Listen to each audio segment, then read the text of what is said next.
I'm sure you guys have been very busy these last few weeks, even plural.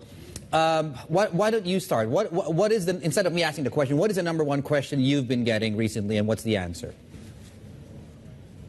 The number one question really is, are there any APAC banks that are vulnerable like the institutions that we've seen failed recently? And whilst there are definitely some risks out there, and I think they're appropriately reflected in the ratings that we have, by and large, the fundamentals remain in place.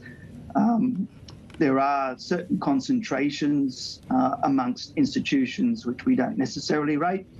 That would be mainly the newer, smaller digital banks. There are certain concentrations in systems where, say, there might be exposure to resources like the Mongolian banks.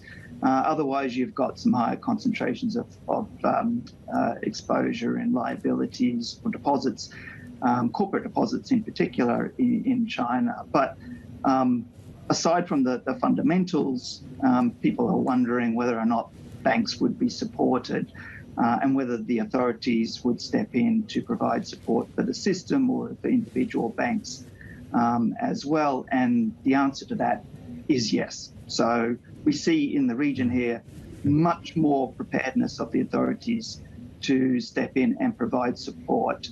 And that's generally reflected in the long-term ratings of the banks.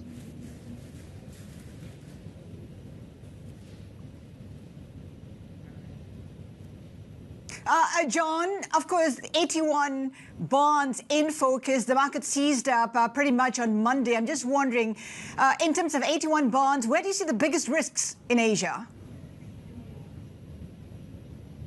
Definitely there's been some volatility around that news. And I think we should reasonably see some more challenges for banks in terms of those that might be looking to issue. I'm not aware of anything significant being planned at the moment. And if there is some issuance, then you'd probably expect to see some increasing costs as well.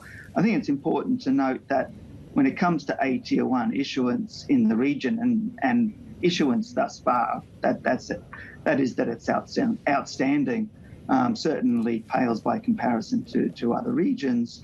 But most of that tends to be contractual, which means that you could have situations whereby AT1 investors could see losses happening prior to the shareholders incurring losses.